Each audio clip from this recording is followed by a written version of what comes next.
Welcome to the Hispanic Patriot podcast, everybody. A weekly podcast broadcast live from a secret, undisclosed location in the heart of the great state of Colorado. We are very proud to welcome our many new subscribers to the channel, and here we speak the truth, the whole truth, and nothing but the truth, so help us God. My name is Nicholas Razo, and without further ado, I present to you our fearless patron, Hugo Chavez. Ray, give it up for the Hispanic Patriot podcast, everybody. Hello, everyone. Welcome to another edition of the Hispanic Patriot podcast. We have lots to cover tonight, so let's dive right in. We begin tonight with a Colorado story, which is creating shockwaves among conservatives across the state of Colorado. The sheriff of Arapahoe County has issued a statement regarding illegal immigrant apprehensions, and we'll let you decide what you think about it and how they are going to either interact with ICE or maybe not. We'll give you our opinion, and then we'll leave it up to you to decide what you think of the sheriff's statement. So here's their statement. The Arapahoe County Sheriff's Office is dedicated to upholding the United States Constitution, Colorado Constitution, laws, local ordinances, and the principles of justice and fairness in our community. Immigration and enforcement policies are rapidly changing, causing stress in our community. As a law enforcement agency, our role is not to enforce federal immigration law, but to serve all residents of Arapahoe County, regardless of their immigration status.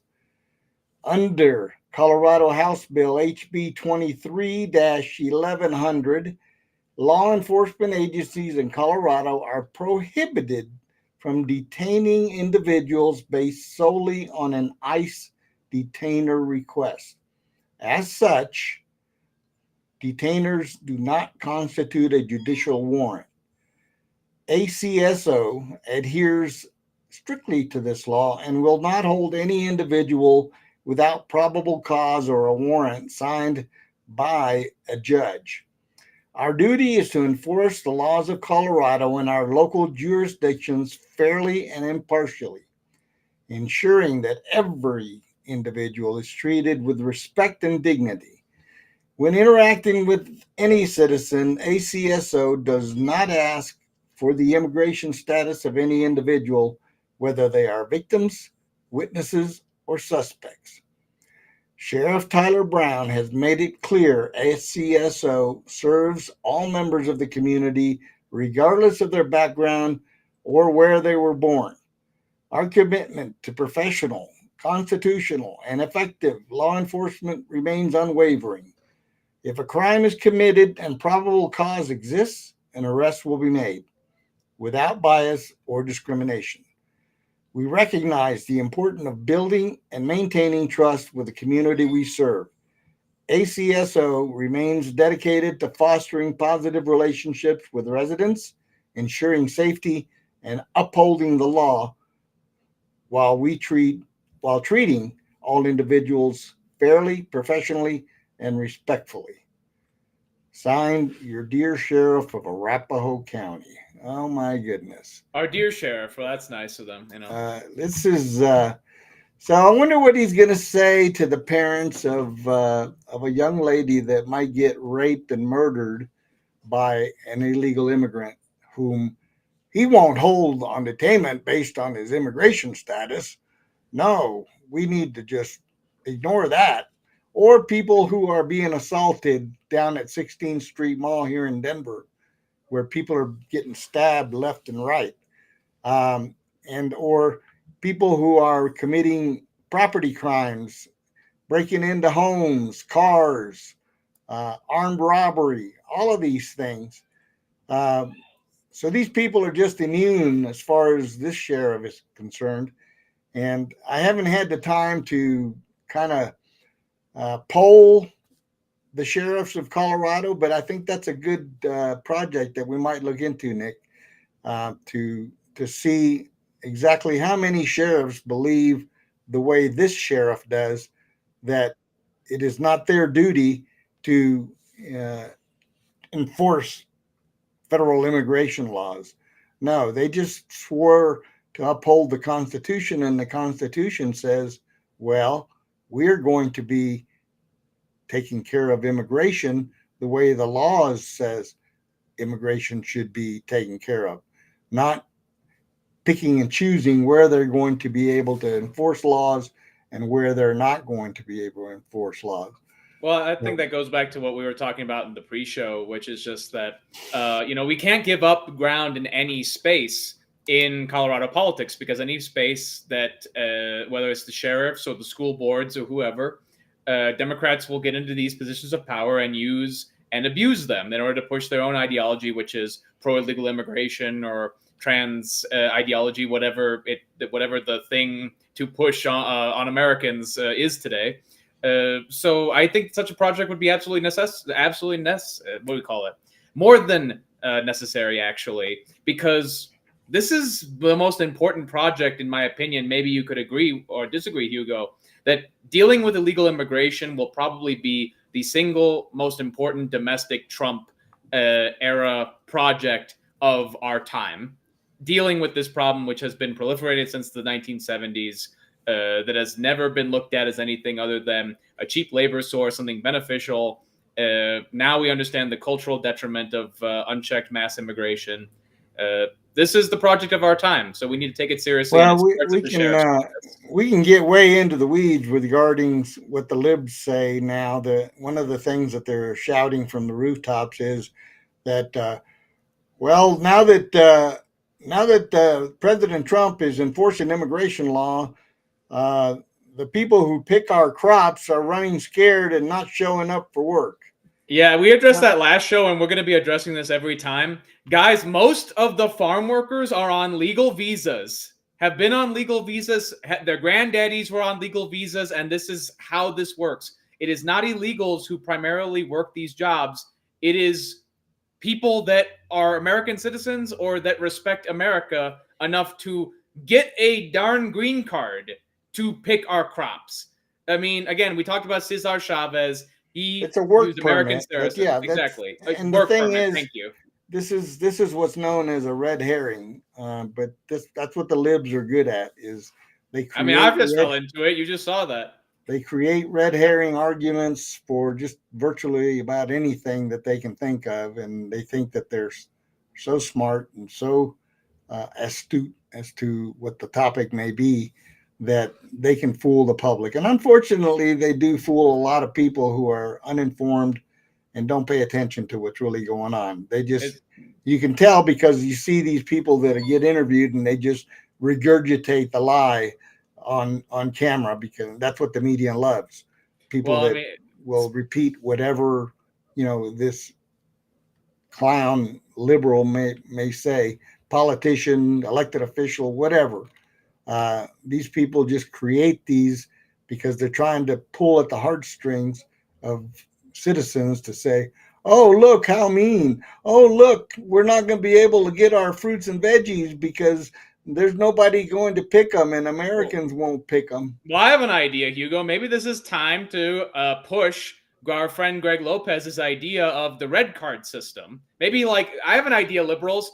Have solutions, present solutions if you're going to complain so much. Because Republicans are bringing solutions left, right, and center. You see it, Hugo, on every level of government. And unlike the Biden administration, our guys, our idea guys, our smart people are getting rewarded. We got Greg Lopez in Doge. Shout out to him. We got tons of people in Colorado going up the ranks. And we are just so excited, both here in El Paso County and Denver County, which I don't know, Hugo, if you want to announce your recent success in Denver County. Oh, well, I just happened to get elected vice chair of the county party. Yeah, that's Denver County, people. I was sort of drafted at the last minute, but that's the best. That's the best candidates, though. One of the main reasons is, first of all, I ran for chair and lost to a very fine lady whom I had a meeting prior to our meeting, and I was happy to support her. But I threw my hat in the ring, and then when I came in second in that vote, then she came up to me and said, you need to run for vice chair. This other guy is running unopposed and he's not one of us. And so I said, well, nominate me from the floor. So after this other guy got his nomination speech finished, the chairman says, are there any other nominations from the floor? And the newly elected chair of the party stood up and nominated me. I gave my little couple-minute blurb, and lo and behold, I won the vote by a total of 5 votes, but percentage-wise, it was over 50%. So I got it on the first ballot, and everybody was happy. And then we kept our secretary, which also happened to be a good conservative. So yeah, it was all in all, it was a great election for Denver County.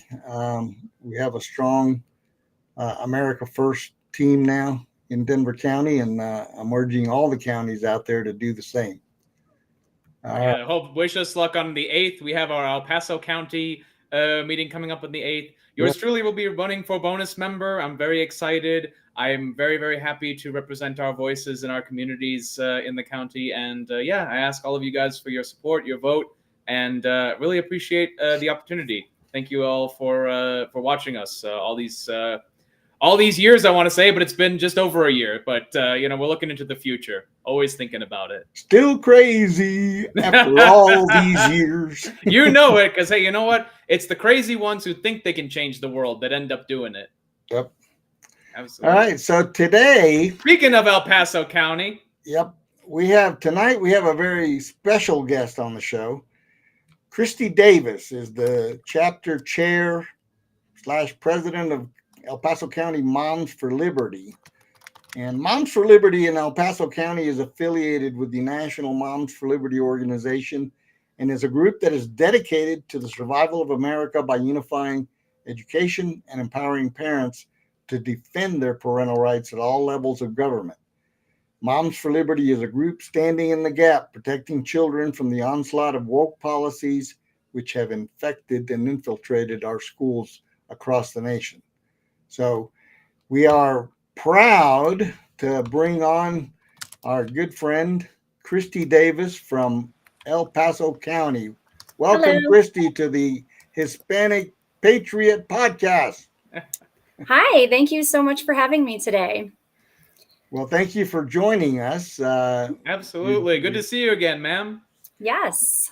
I'm also running for bonus member with you in El Paso County. So yes, she is, very proudly so. That's great. That's obviously great to hear. You and I had a conversation, and I've done a little bit of homework on Moms for Liberty, and I applaud the work that your organization is doing. So we wanted to feature you on the show and help more people get familiar with Moms for Liberty, so we can help it grow. Which is why we have your website going over on our ticket on the bottom here. So we want to encourage all of our viewers to go to it's coming up right now, momsforliberty.com, and check out .org. I spoke too soon before the ticker came out. Look at that. momsforliberty.org. Check them out. You guys will love them. Yes, and then you can hit join if you want to join, and then pick the El Paso County chapter to join my chapter here in El Paso County. That's awesome. Mm-hmm. So, Kristy, why don't you start off by giving us a little bit of background about Moms for Liberty and how you got involved, and let the people learn a little bit more before we continue on with the story. Okay. Moms for Liberty started nationally in January of 2021. It was during COVID, so we all have our personal stories about COVID, but mine was, my children were 3 and 4. They were just starting pre-K. They went to D11 school for 2 hours a day, and they were masking the children. So my kids, who were very small at the time, I had to put a mask on them, little cloth mask that went on their faces. And every day when they would get home from school, they would be soaking wet from them chewing on them all day with dirt rubbed on the outside and food rubbed on the inside. And so I voiced my opinion to the school board, and they looked right through me and messed the kids anyways. And so I started the 2021-2022 school year with the kids there, and within 2 weeks, I pulled them out, moved them to District 49, and then I came back like a mama bear, and I met some really great women, and we were able to work with other people in the county to flip the school board to 5 conservatives, and we got the superintendent fired, and the Diversity, Equity, Inclusion Department disbanded, and the Diversity, Equity, Inclusion Director fired from her position in the district. And that district has been making strides since then. They just got rid of the teachers union master agreement last month. So our conservative board in D11 is really going strong, but we were also able to flip D38s, D49s, and D20s boards all red. So that is great work. Yes, absolutely fantastic. And then I joined Moms for Liberty in 2023 as the co-chair with Darcy Schenning, and we've been making massive strides, just fighting for parental rights across the state of Colorado, fighting against some of the egregious bills that Denver is passing, like the non-legal name change bill that was just proposed last year that the state pushed out without parental consent or knowledge. And Moms for Liberty wrote our own version of the policy to pass out with full parental consent. So that's one of the things we worked on. So how many chapters are in Colorado? There are 5. Okay. Can you name them? Or I will try. There's Weld, Larimer, Boulder, Mesa, and El Paso County. Okay. I thought there was one in Douglas County. Is there? Oh, did I not say Douglas County? Maybe there's 6. Okay. Yes, that's right. Brandy Bradley started hers in July. So our House Rep Brandy Bradley started her chapter in Dougco this past July. So you guys are a growing organization, it must be said. Yes. Very beautiful. And nationally, can you give us some numbers of the organization, what it represents? So we're in 48 states right now. We have over 280 chapters and 180,000 members. That's awesome. Yeah. Absolutely. That's great work. So, I would like to know, actually, real quick, how much of that growth do you think has been from COVID, like yourself? Because that hit families and parents just so super hard. A lot of it came through COVID. That's when the organization got started in 2021. And every month we get new chapters, new chapter chairs, and new members. Because everybody's finding out what's in the schools, the indoctrination that's coming in through the curriculum and other avenues. So, my goodness. Okay. So in your chapter, how many people are involved? We have a little over 100 members, official members, and then we have 600 members on our Facebook page. Okay. That's great. Well, that's really good information there for those of you that are not familiar. You have young kids in school, or even if you don't, this is a good organization to get behind and help out in any way you can, whether it's by financially supporting the group or becoming volunteers for some of the activities that they're doing. So, and you don't have to be a woman. We do accept uncles, brothers, fathers, grandfathers, just interested. You got mama bears, you need some papa bears too. Hey, just like we say here on the Hispanic Patriot, you don't have to be Hispanic to be a Hispanic Patriot, you know? As our good friend Greg Lopez likes to say, for us, you just have to like tacos. That's as far as we need to go. But on that topic, actually, because to tie in the Moms for Liberty with Hispanic issues, actually, I'm sure that you've experienced in your extensive experience that Hispanic mothers very much love their children. There's a huge family culture. There's a huge amount of Hispanic children in the school systems. I was wondering if you could speak to your experience there. What have you seen in the cooperation with Hispanic families and how they feel about Liberty Family and children and their protection in Colorado? We have members from all walks of life. I mean, when Title IX hit this past August and Biden changed Title IX from a 37-word document protecting women's rights to a 1,500-page document with gender identity woven through it, we had so many members join. I think I had probably 65 members join between August and October, and a lot of them were Hispanic families as well. And what we were able to do is we got an injunction against the Biden administration on July 15th. Moms for Liberty National did, and every single member's child's school was protected under the injunction. So they did not the schools were not allowed to implement the changes to Title IX while our case was being adjudicated. And January 9th, a case very similar to ours was won in court, and it reverted Title IX back to its original intention of protecting women at that time. So we were really happy about that win. And that sounds transparent too. Like that sounds like just going back to form. You know, the ancients used to say that there is no new law. There's only a restoration of the good old law. Mm-hmm. And I think that's what you guys in Moms for Liberty, the Mama Bears, and I personally shout out to my mom, very traditional upbringing myself. You guys hold a very special place in the fabric of society. And I think that the Democratic liberal agenda, maybe you could agree or disagree, has kind of tried and directly attacked your place in our nation and our society. And I was wondering, emotionally, how do women in your organization deal with that, this constant attack, and the fact that you guys have stepped up so spectacularly as, women aren't always asked to do? What do you guys do to kind of support each other and hold each other up? Well, that is a very big concern. We would definitely like to have more men involved because it is us going up against a large opposition. And you hear that, guys out there? Want to make sure you hear it. So, I mean, we always try to go in groups wherever we go. I Safety in numbers. Attend a lot of school board meetings by myself because I go to a lot of them. But if there's going to be a rally or a protest, I will bring security.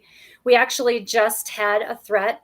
I got one a couple of weeks ago, and it was right after the vice chair of the Democratic Party, Rob Rogers, posted on his personal Facebook page that being nice is overrated. Just find a good lawyer and choose violence. And within 24 hours, I received a death threat that somebody was going to find where I lived and stick a sharp blade in my neck. Oh, that's absolutely horrible. Well, that's a story. I'm glad you jumped into that segue because I wanted to share that because we have some information about that threat, and we're going to put it up right now and talk about it a little bit because I think it's hilarious. Not hilarious. It's horrific that this guy is getting away with what he's doing. So basically, Moms for Liberty leader, that's you, was targeted after the El Paso Democratic Party vice chair calls to choose violence. You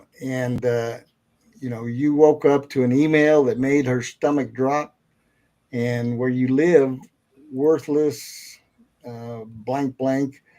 I have a sharp blade to stick in your worthless neck is what this guy posted. Now, you, as the president of Moms for Liberty, don't believe that it was a coincidence. You can't definitely tie the death threat to the vice chair. The timing is just really suspect. The Colorado Springs Police Department provided Davis with a case number, but beyond that, no action has been taken.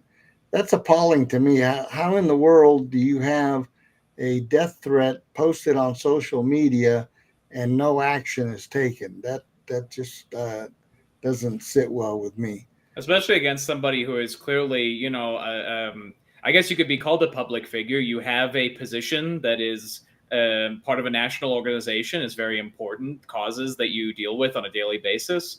This is completely unacceptable. And it reminds me, honestly, of our situation with our mayor, Odeyemi, and how he may or may not have known about the falsified hate crimes against him, supposedly. You have a real crime of hatred here. This person is clearly deranged, whoever sent this, and it's just being ignored. I mean, this is a clear double standard where we let the Democrats are getting away with things, and the things happening to the Republican side aren't investigated.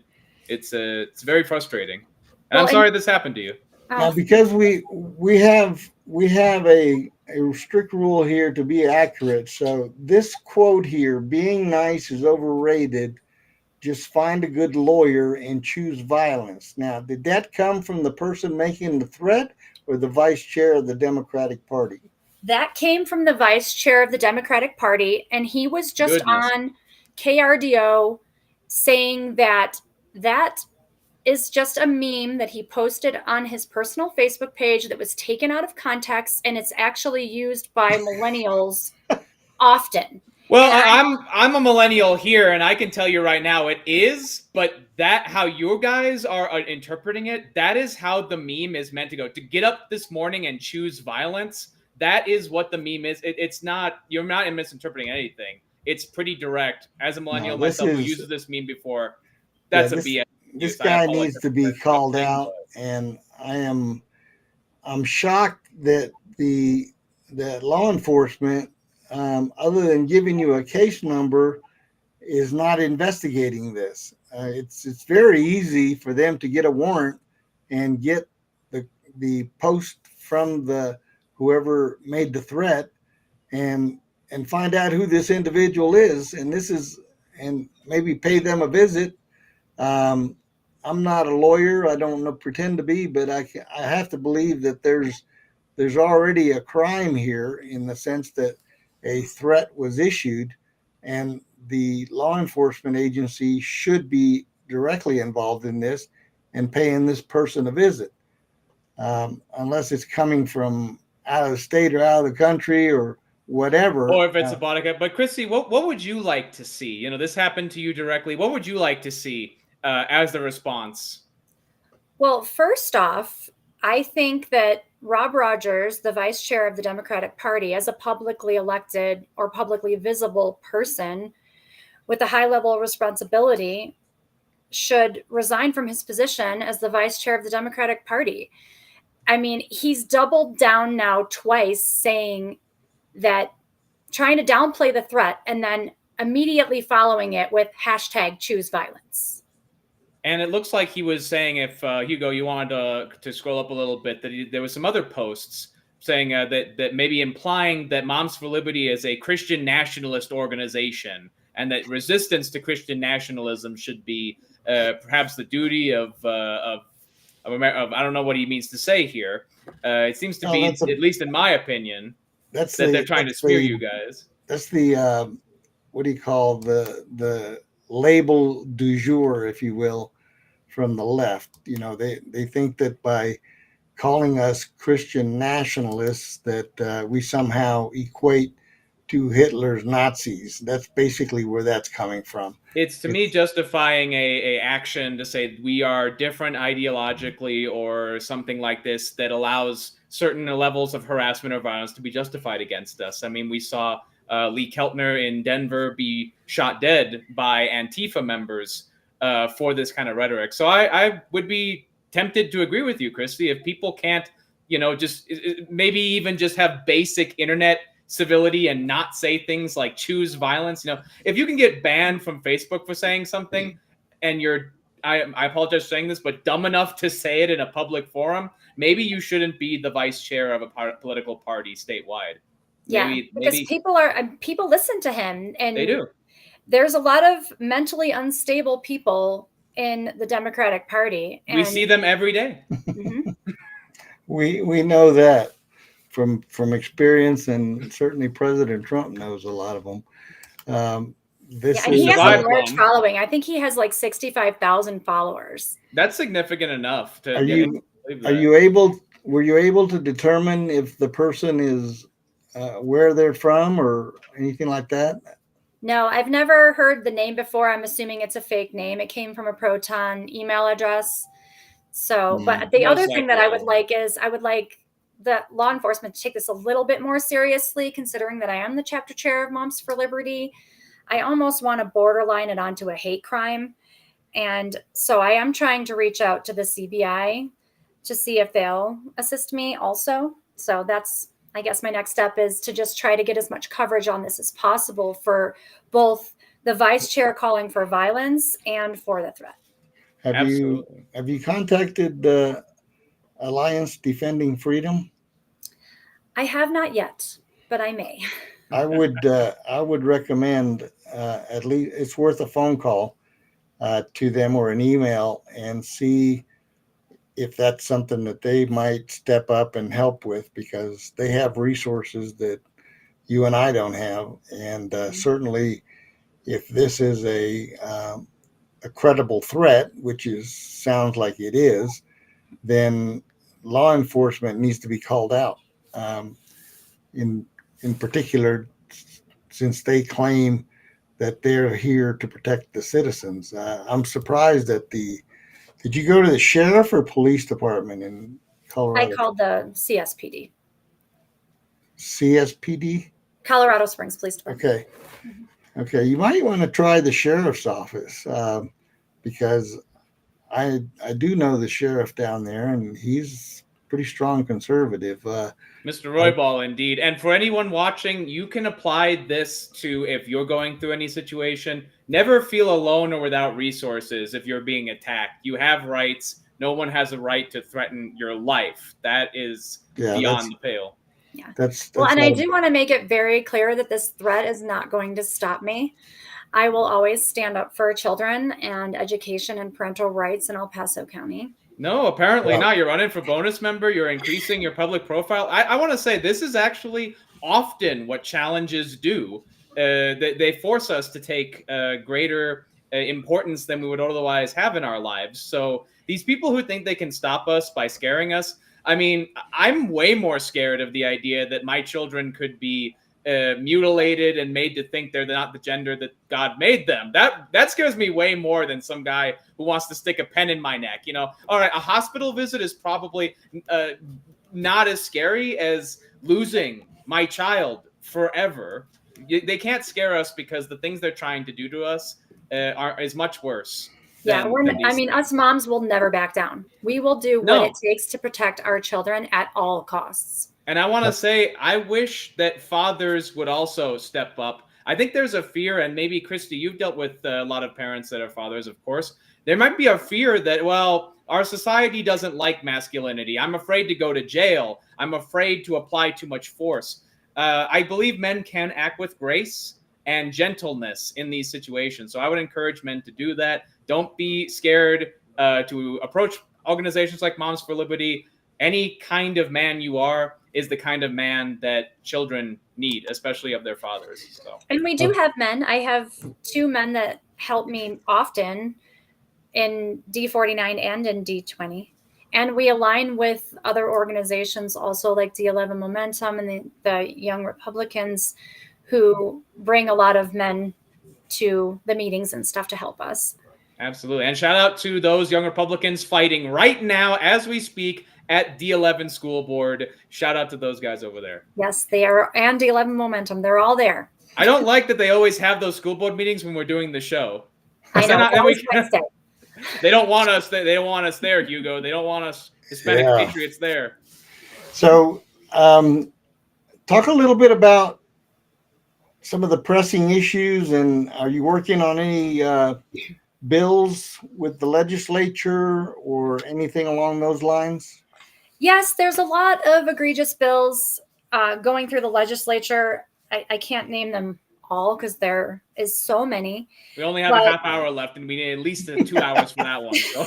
just we can always use more people to testify. You can testify in person, you can testify online, and you can send in written testimony. My group has a Moms for Liberty legislative tracker that we're tracking bills on. One of the ones that really bothered me was when I went up to Denver to go through the second reading of the House, is concerning change. This is what the bill's called: concerning changes to the collaborative management program.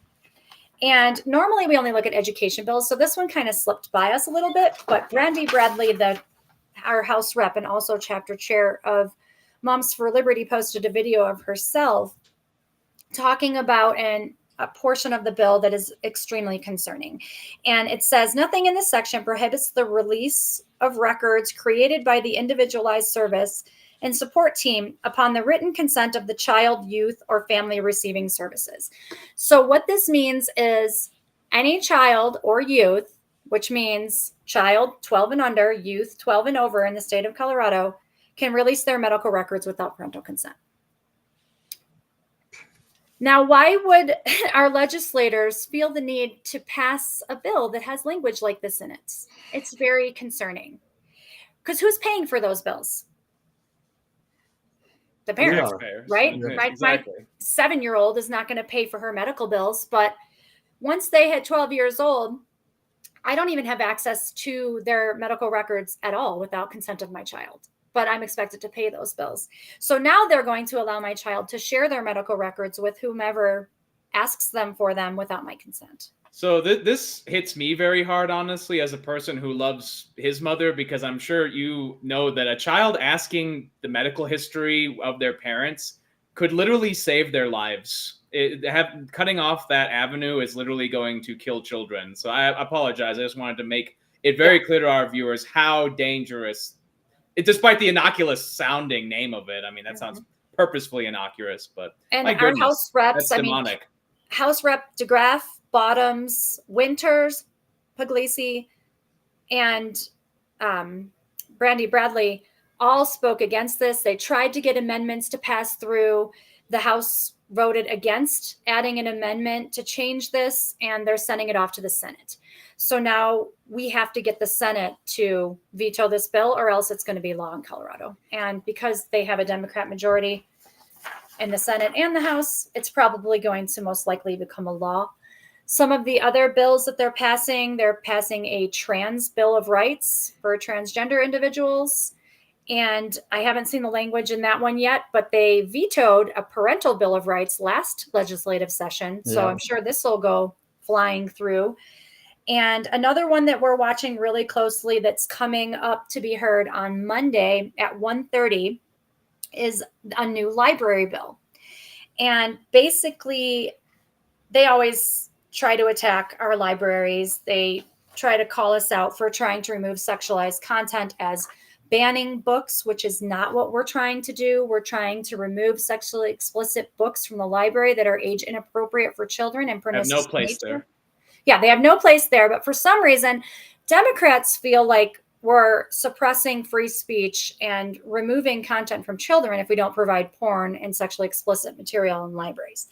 So what this bill says, it's long, so I'm just going to highlight some points that I don't like in it, is that librarians or individuals working in libraries cannot be held accountable or disciplined in any way for selection of material. So they're basically putting them above the law.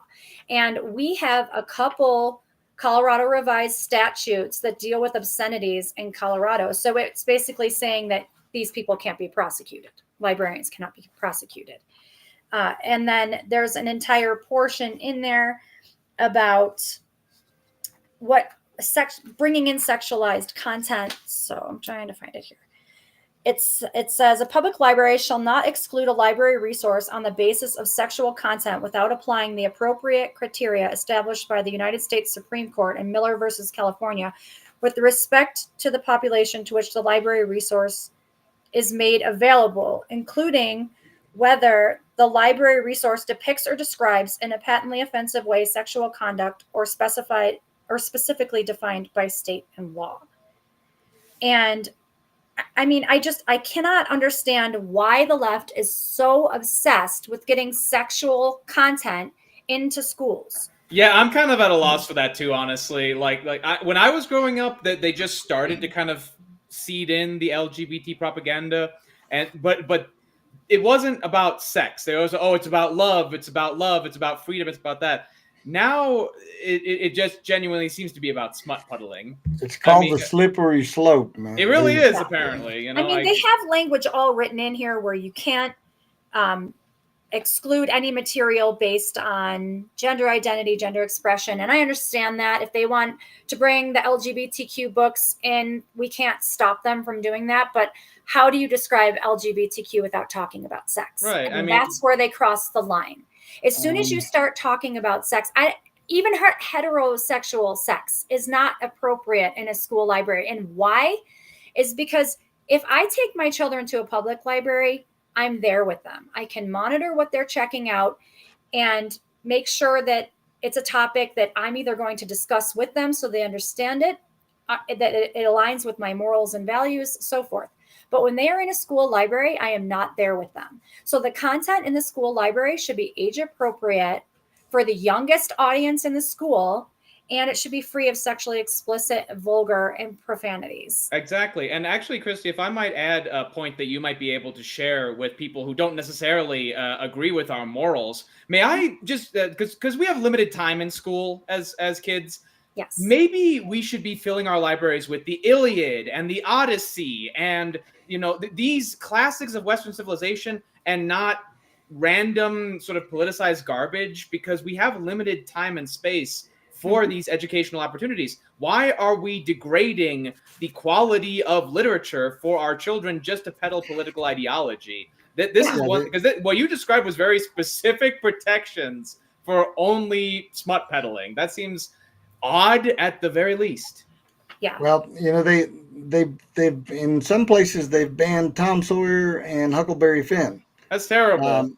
On the basis of race and other issues, but sexual content's okay. I've never understood okay the logic of the banning young minds. So, Uncle Tom's Cabin gets banned, but Snoop Dogg is played at the gym. Like it makes no sense. I think what we need to do is maybe create a campaign to the governor's office, because he would be the one that has to sign these ridiculous laws into law.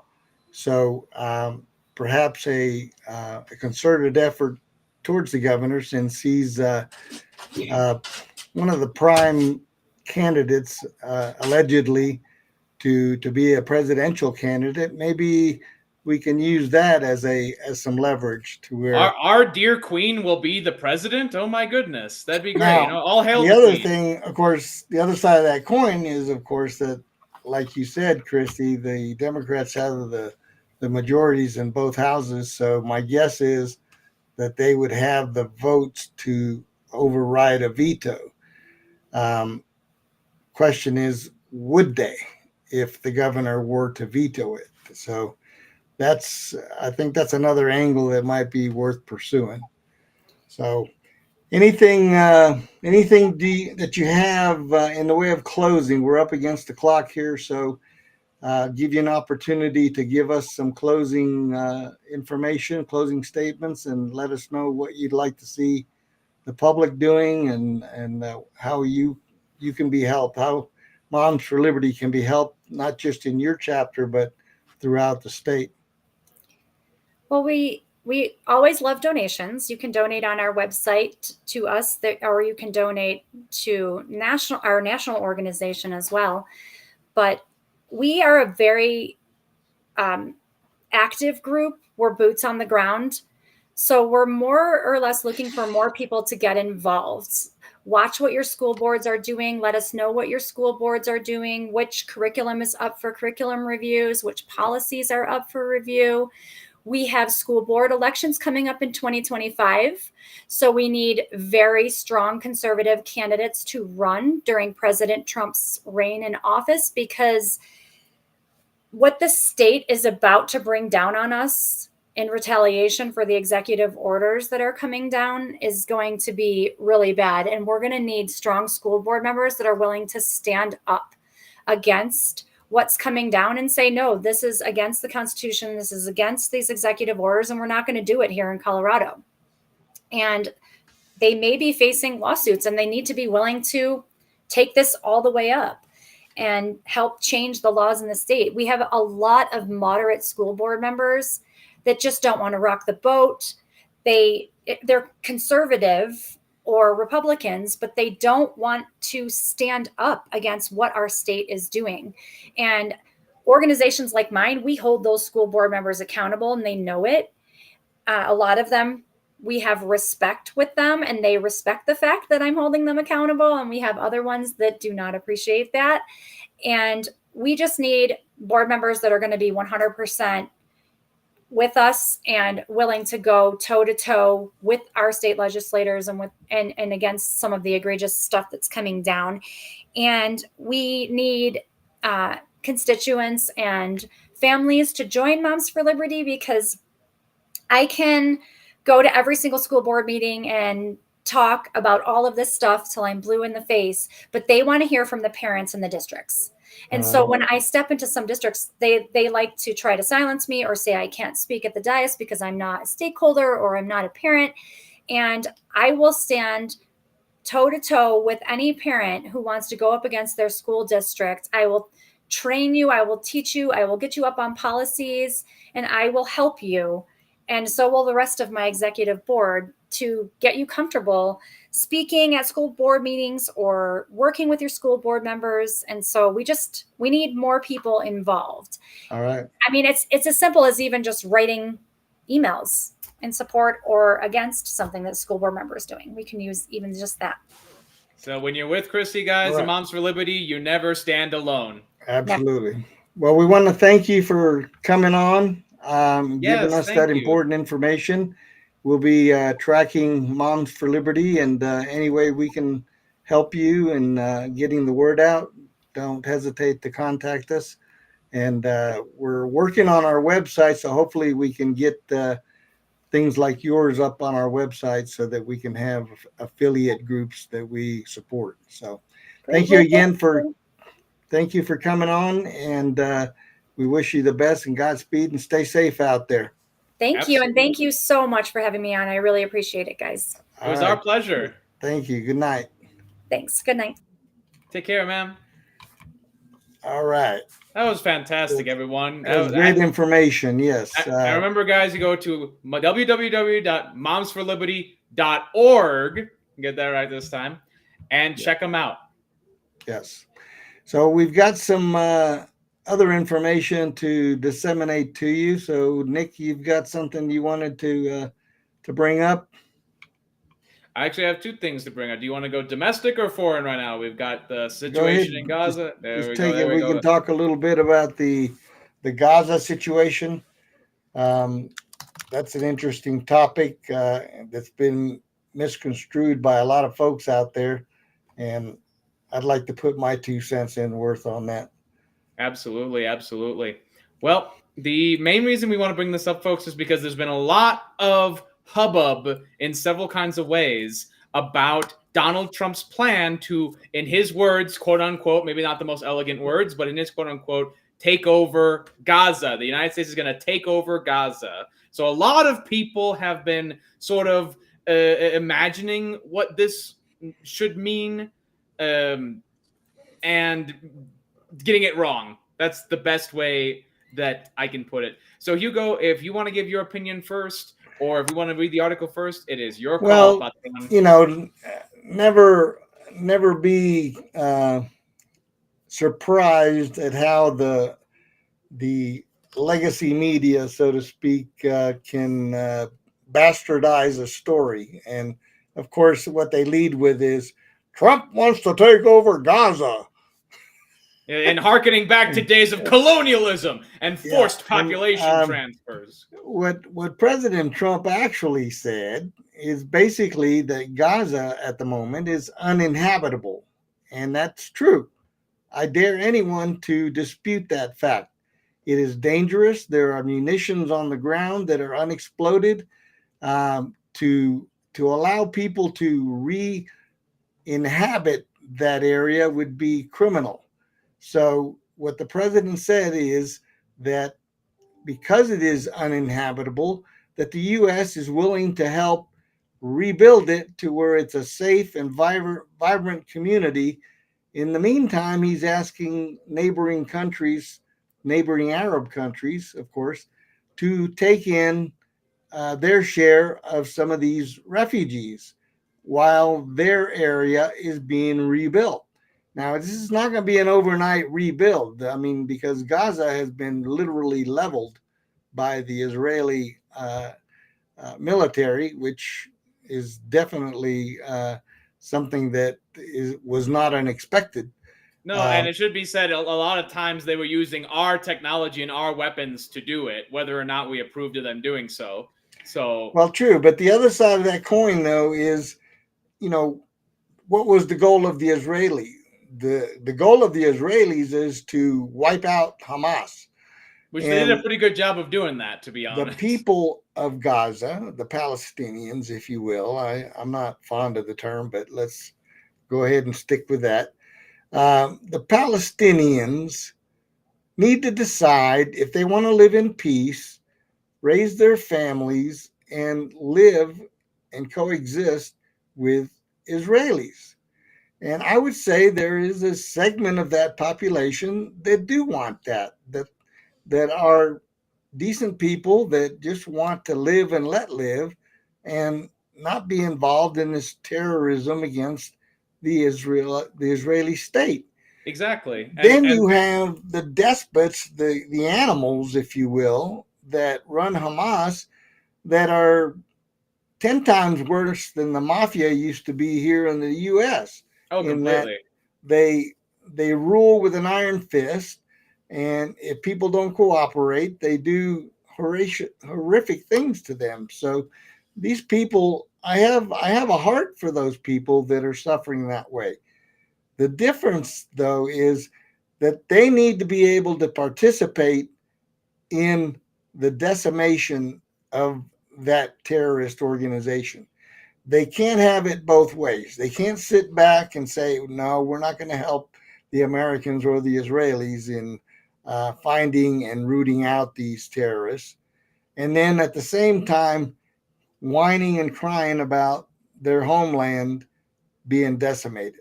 Okay. No, you're completely correct. And a great example of this is actually Saudi Arabia. People will forget Osama bin Laden was from Saudi Arabia. He was not from Iraq. He was not from it. And the bin Laden family is actually still wealthy and powerful in that country. Bin Laden was basically a rich guy, a rich kid who thought he was going to be something that he wasn't. What the Arabs are realizing is that this LARPy Islamic Caliphate crap just doesn't make you a lot of money. It doesn't make you any money. So what the Saudi Arabians have been doing and the Egyptians have been doing and other, I guess we could call them smart Arabs have been doing, is that they've been revamping their urban areas, Riyadh, Dubai. You look at Dubai, it's just technological marvel. That's kind of what Trump wants to offer to Gaza, to say, look, you're right on the Mediterranean coast. You have no prospects. If you're going to go back to your old economy, you're going to be an Israeli puppet. Let's have the U.S. come in, do what it does best, have the Arabs come in. Let's make a Dubai. Let's make something like that happen right in Gaza. Then people will be too rich and happy with life to want to join Hamas again, and will be too economically powerful to be dominated by Israel. It's just, once again, Donald Trump swooping in and knowing exactly what to do from a real estate developer's perspective. How amazing. It's almost like that's why we elected the guy. And the lesson in this is be careful who you listen to. Because there's been left and right nonsense on this. All this is sides being misconstrued. I didn't see Benjamin Netanyahu jumping up and down and saying, no, you can't do that. He's in agreement. No, and neither did, just to push this out there, Zelensky didn't jump up and down at Trump's suggestion of the rare earth minerals to fund Ukraine. No one is having a problem with what Donald Trump is doing on the world stage except our own dang media. Funny how that is. Exactly. So that's what we wanted to say about that. And we have another story that Nick has that we wanted to bring to the fore. Yes, everybody. So I've talked to you guys before today about running for bonus member in El Paso County. We are very excited for that. I wanted to share with you guys a video that comes from our very dear friend, RNC companion, all around fantastic gentleman, Jeremy Goodall. He has put together a video for us and our county, and we wanted to share that with you guys right now. Hello, my fellow El Paso County Republicans.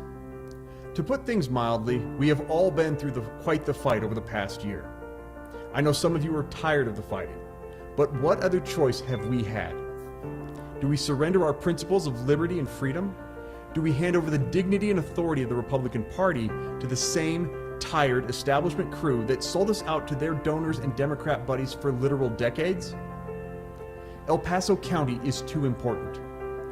We are the fulcrum that decides the balance for our entire state.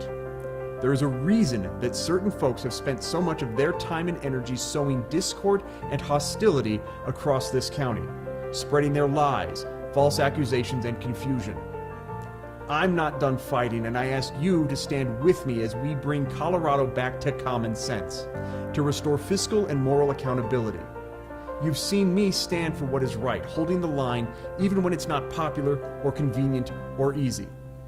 At the next Central County meeting on February 8th, I am standing and supporting Ken Davis, Sandra Larson, and Sheila Lapora. I believe firmly that they are the best people to hold the line here in El Paso County. More importantly, I am standing for the America First MAGA slate of bonus members. Every one of these folks have been stalwarts in public and behind the scenes in holding the line and getting conservative Republicans elected, growing our party, and steering the state Republicans to their first election cycle gains in over a decade. Join with me as we hold the line for our county and continue this winning momentum to make El Paso County and then Colorado great again. I'll see you on February 8th. God bless America, God bless Colorado, and God bless the El Paso County Republicans. Dang, All right, your reaction, Hugo. Oh, Jeremy, I didn't know he had it in him. Oh yeah, no, we've got some serious talent in El Paso County, people. If you're looking for a place also for any of our people out there in blue states looking for somewhere to go to, you could always use some more good men and women out here in El Paso Need to put County. that up on Facebook and on our Hispanic Patriot. You guys will be seeing it everywhere, actually. Guys, we are very excited here in El Paso County. And Hugo, I want to know, what do you think? What do you think about what we're doing here? Well, I mean, he's right about El Paso County being the fulcrum. It is the most conservative county in the state, and Douglas County is close behind, although they've slipped a little bit in recent years, but they're still holding the line. So, but definitely El Paso County is who the Republican Party has always looked up to, and needs to remain strong and even get back to some of the strength that it had in the past. So I think it's a good move. I think the right people are in the process, in working, trying to get the right people elected to represent the county, and to block the onslaught from the opposition, which, as we know from last summer, has only one thing in mind, and that is to destroy the Colorado Republican Party and basically make us a minority party. That's it. That's my editorial. That's my opinion. I believe it wholeheartedly because those people are backed by the establishment money that had power before the grassroots took over, and they have been apoplectic ever since. And so their goal is to get back the power. It's all about power for them. They don't care about winning. They don't care about electing good Republicans.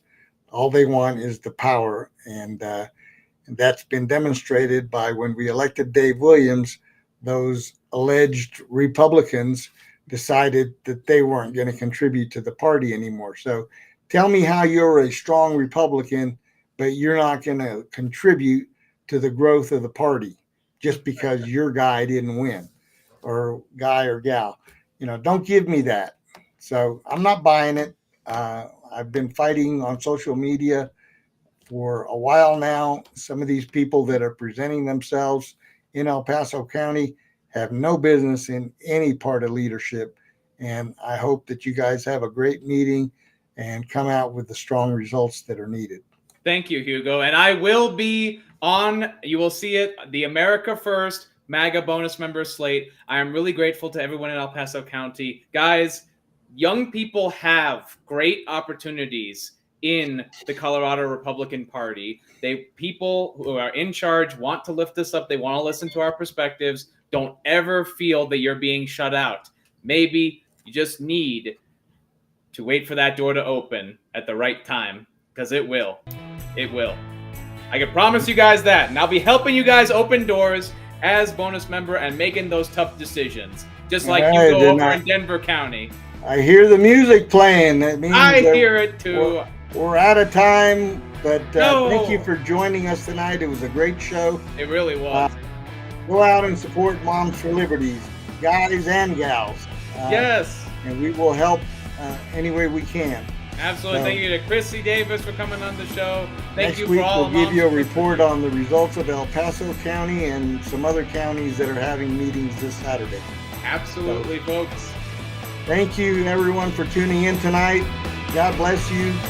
God bless the United States of America. And God bless President Trump. And the Hispanic Patriots, President Trump, all of America. All right. Good night, folks.